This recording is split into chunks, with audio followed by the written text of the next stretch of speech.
నిన్యాల దేవుడు ఏ రూపంలో తిరుగుతాడో తెలుసుకోవచ్చు కానీ దొంగలు ఏ ఏషం గట్టి తిరుగుతారో గుర్తుపట్టుడు మస్తు కష్టం అనిపించబట్టింది. ఆడోళ్ళ ఏషం కట్టే దొంగలు, బాబాల ఏషం కట్టే దొంగలు, గుళ్ళకాడ భక్తుల లెక్క ఏషాలు కట్టిన దొంగలు, డాక్టర్ల ఏషం కట్టే దొంగలు, చిత్తు కాగితాలు ఏరుకునేటోళ్ళ ఏషం కట్టే దొంగలు, ఓ ఇట్లా రకరకాల ఏషాలల్లా తిరుగుతుంటారు. అయితే ఇప్పుడు ఇది ఎందుకు అంటారా, బిచ్చగాని ఏషం కట్టి నగల పెట్టే మాయం చేసిండట గుంటూరులో ఓ దొంగోడు. చూడు ఎంత షార్ప్ ఉన్నాడో వీడు. బస్టాండ్లు, రైల్వే స్టేషన్లల్లా మాటలు రానోళ్ళు, ఇనరానోళ్ళు తిరుక్కుంటా పాంప్లెట్లు వంచి పైసలు అడుక్కుంటుంటారు కదా కొందరు. ఇగో అచ్చం గట్నే పాంప్లెట్ పట్టుకొని గుంటూరు పెదపులివారి సందులున్న గీ రియాన్ నగల దుకాణాలకు వచ్చిండు దొంగోడు.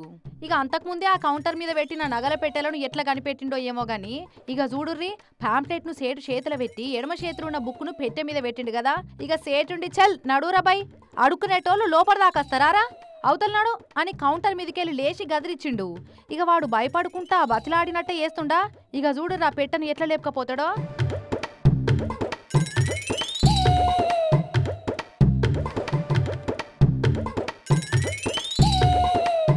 అయిపే చేతులున్న బుక్కుతో సహా పెట్టెను మడతపెట్టి లేపుకొని పోతూనే ఉండు. నగలు చూద్దామని వచ్చిన కస్టమర్లకు చూపెట్టి ఆ పెట్టెను అట్లనే పెట్టి అవి నచ్చకుంటే వేరే నగలు చూపెడుతుండు. ఇంకేమున్నది, బిచ్చగాడు పోయిండు, పెట్టె మాయమైంది. అగో పెట్టేదిరో ఈడనే పెడితే కదా అని అటు ఇటు దేవులాడి అనుమానం వచ్చి సీసీ ఫుటేజ్ చెక్ చేస్తే వచ్చినోడు బదిరుడు కాదు, నా నోట్లే మట్టి కొట్టి చెవులు శీతగొట్టిన దొంగోడని తెలుసుకొని లబ్బ మొత్తుకొని పోలీసులకు కంప్లైంట్ ఇచ్చిండట. ఇక ఎంత లేదన్నా 15 లక్షల సొమ్ములు ఎత్తుకపోయిండు దొంగోడు. చూడున్ రోల్లా దొంగలు ఏ రూపంలో ఏ ఏషం కట్టేస్తారో సమజ్ కాకుండానే తయారైంది ముచ్చట. పేపర్లు అడ్డం పెట్టి జేబులకెళ్ళి సెల్ ఫోన్లు మాయం చేసే దొంగ బ్యాచోడే ఉన్నట్టున్నాడు కదా వీడు కూడా అని అనుకుంటున్నారట. వీడు ఎటుకెళ్ళిపోయిండా అని సిటీలున్న సీసీ కెమెరాలు అన్ని జల్లెడ పడుతున్న గుంటూరు పోలీసోళ్ళు.